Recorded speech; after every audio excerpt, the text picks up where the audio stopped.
సిద్దిపేటలో హోటల్ నిర్వాహకుల వంకర బుద్ధి మారడం లేదు. నిన్నగాక మొన్న విక్టర్ కేఫ్లో బొద్దింక ఘటన మరవక ముందే తాజాగా అక్షయ్ హోటల్ నిర్వాహకం బయటపడింది. రోజుకో ఘటన వెలుగులోకి వస్తున్న ఫుడ్ సేఫ్టీ అధికారులు నెలవారీగా వచ్చే మామూలుకు అలవాటు పడి హోటల్స్ పై కన్నెత్తి చూడటమే మానేశారు.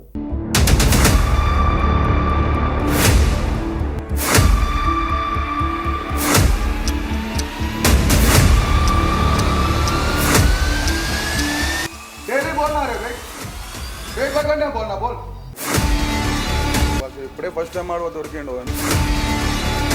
సిద్దిపేట జిల్లా కేంద్రంలోని అక్షయ హోటల్ అపరిశుభ్రతకు కేర్ ఆఫ్ అడ్రస్ గా మారింది. హోటల్ సిబ్బంది ఇష్టానుసారంగా వ్యవహరిస్తూ భోజనం వడ్డిస్తున్నారు. రాత్రి 11 గంటలకు ఓ కస్టమర్ హోటల్లో బిర్యానీ తినడానికి వెళ్లాడు. బిర్యానీ ఆర్డర్ చేసి భోజనం కోసం వెయిట్ చేస్తున్నాడు. అంతలోనే వెయిటర్ వచ్చి వడ్డిస్తున్నాడు. ఒక్కసారిగా వెయిటర్ నోటిలోని పాన్ పరాక్ అంతా బిర్యానీలో పడింది. గలీజ్ వాసనతో కూడిన ఎర్రటి పాన్ పరాక్ అంతా బిర్యానీలో పడటంతో కస్టమర్ కు కళ్ళు తిరిగి చక్కరొచ్చినంత పనైంది.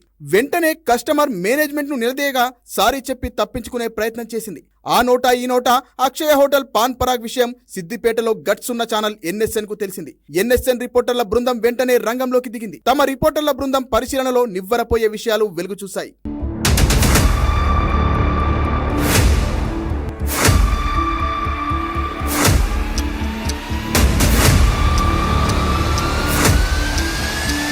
NSN బృందం హోటల్ మొత్తం కలియతిరగగా భయంకరమైన దృశ్యాలు బయటకొచ్చాయి. పురుగులు పట్టిన కాలం చెల్లిన ఆహార పదార్థాలు, కల్తీ మసాలాలు, మళ్లీ కాచి వాడుతున్న నూనెల దృశ్యాలు కనిపించాయి. ఫుడ్ రుచికరంగా ఉండేందుకు వివిధ రసాయనిక పదార్థాలు వాడుతున్నారు నిర్వాహకులు. గుమగుమలాడే వాసనలు, ఆకర్షణీయ రంగుల కోసం వింత కల్తీ ఐటమ్స్ వాడుతోంది అక్షయ హోటల్. ఆకర్షణీయమైన రంగులు చల్లుతూ వేడివేడిగా వడ్డిస్తుండటంతో కస్టమర్లు లొట్టలేసుకుని తింటూ అనారోగ్యాలను కొని తెచ్చుకుంటున్నారు. కాగా చెడిపోయిన పదార్థాలు, బూజు పట్టిన కూరగాయలు, ఫ్రిడ్జ్లలో వండి నిల్వ ఉంచిన పదార్థాలు, హోటల్లో పలు నకిలీ బ్రాండ్లు ఉండటాన్ని NSN బృందం గమనించింది. పురుగులు పట్టిన మైదా, చింతపండు సహా ఇతర పదార్థాలను, గడువు తీరిన పాల ప్యాకెట్లను వినియోగిస్తున్నారు. బొద్దింకలు, ఈగల మధ్య ఆహారం తయారు చేస్తున్నారు. NSN బృందం కలియ తిరుగుతుండటంతో అలర్ట్ అయిన సిబ్బంది కిచెన్ మొత్తాన్ని క్లీన్ గా చేశారు. క్లీన్ చేస్తున్న దృశ్యాలను మనం విజువల్స్ లో చూడొచ్చు.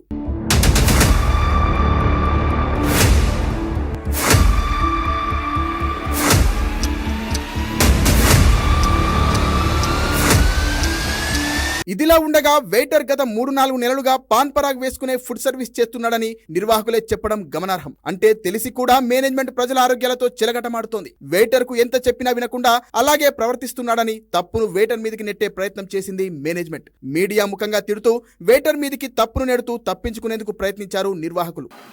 डेली बोलना रे भाई, पेट पकड़ने बोलना बोल. डेली बोल रहा तेरा ये कैप्टन वाला को भी बोल दिया. वो कैप्टन है, कैप्टन वाला बोलो तो भी सुन रहा. डेली पीछे पकड़ना के बोलना. अभी बोल रहे भाई, सार भी नहीं है. कल आज जब किसको बोलता मेरा सर आके मेरा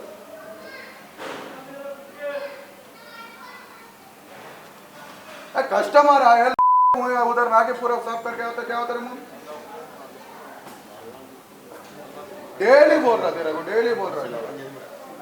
కాగా జిల్లాలో పెద్ద హోటళ్లలో అక్షయ హోటల్ కూడా ఒకటి. కానీ పేరు గొప్ప, ఊరు దిబ్బ అన్న చందంగా ఉంది హోటల్ నిర్వాహకుల పనితీరు. ఇప్పటికే పలుమార్లు అక్షయ హోటల్ పై అపరిశుభ్రత, కల్తీ ఫుడ్ గురించి పలు ఫిర్యాదులొచ్చాయి. అయినా హోటల్ సిబ్బంది తమ పనితీరు మార్చుకోవడం లేదు. కస్టమర్లు ఫుడ్ నాణ్యతపై మేనేజ్మెంట్ నిలదీస్తే మొదటగా బుజ్జగించడం, వినకపోతే బెదిరింపులకు దిగడం నిర్వాహకులకు అలవాటుగా మారింది. ఫిర్యాదులొచ్చిన ప్రతిసారి హోటల్ నిర్వాహకులు అధికారులకు లంచాలు ఇవ్వడం, పరిస్థితిని చక్కదిద్దుకోవడం పరిపాటైంది. ఫుడ్ సేఫ్టీ అధికారులు కూడా హోటల్ నిర్వాహకుల లంచాలకు మరిగి తనిఖీలన్న సంగతే మర్చిపోయారనే ఆరోపణలు వినిపిస్తున్నాయి. నిత్యం జిల్లాలో ఎక్కడో చోట ఇలాంటి ఘటనలు జరుగుతున్నా అధికారులు అస్సలు పట్టించుకోవడం లేదు. ఇటీవలే విక్టర్ కేఫ్ లో బొద్దింక ఘటన ఇష్యూ జిల్లాలో పెద్ద ఎత్తున చర్చనీయాంశమైంది. అయినా ఫుడ్ సేఫ్టీ అధికారులు హోటల్ వైపే చూడడం లేదంటే వారి మధ్య ఎలాంటి అండర్స్టాండింగ్ ఉందో మనం అర్థం చేసుకోవచ్చు. ప్రజల ఆరోగ్యం కంటే డబ్బుల మూటలే తమకు ప్రాధాన్యమన్న రేంజ్ లో వ్యవహరిస్తున్నారు ఫుడ్ సేఫ్టీ అధికారులు. కాగా విక్టరీ కేఫ్ బొద్దింక ఘటనను జిల్లా కలెక్టర్ మను చౌదరి దృష్టికి NSN తీసుకెళ్లింది. యాక్షన్ తీసుకుంటామని చెప్పిన కలెక్టర్ విక్టరీ కేఫ్ పై ఎలాంటి చర్యలు తీసుకోకపోవడం గమనార్హం. మరి ఇంకెంతమంది చేస్తారు ఇట్లా? ఎంతమంది చేసిండు అసలు ఇంతమందికి ఇట్లా? మరి అట్లేం లేదన్నా, బస్ ఇప్పుడే ఫస్ట్ టైం ఆడవ దొరికిండు. ఎంతమంది చెప్పినా మాకు కళ్ళల్లో పడ్డప్పుడు అన్న 2-3 టైమ్స్ చూసిర్రు. ఒకసారి ఇదే బాణం కూడా ఇదే వేసుకుంటారు అన్న. ఒక 3 months నుంచి చెప్పేసిన. ఇప్పుడు మీ అకౌంటెంట్ ఇప్పుడు ఆయన చెప్పిండు. ఏమని చెప్పిండు?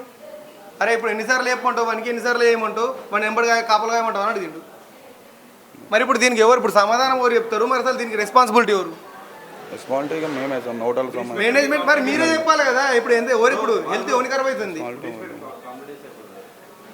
ఇప్పుడు ఇండియానం ఫుడ్ ఇప్పుడు సరే సారీ మళ్ళా సారీ దీనికి రెస్పాన్స్ సారీ కాదు చెప్తాను సార్.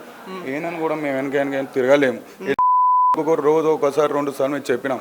ఆల్రెడీ ఇప్పటిక్కడనే ఉంటాడు, డైలీ చూసుకుంటూ పోతాం. కానీ ఇవాళనే వీడు ఇట్లా చేసాం.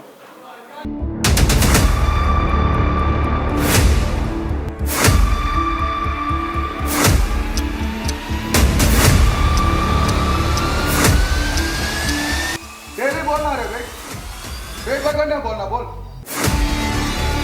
ఇప్పుడే ఫస్ట్ టైం ఆడవ దొరికిండు అని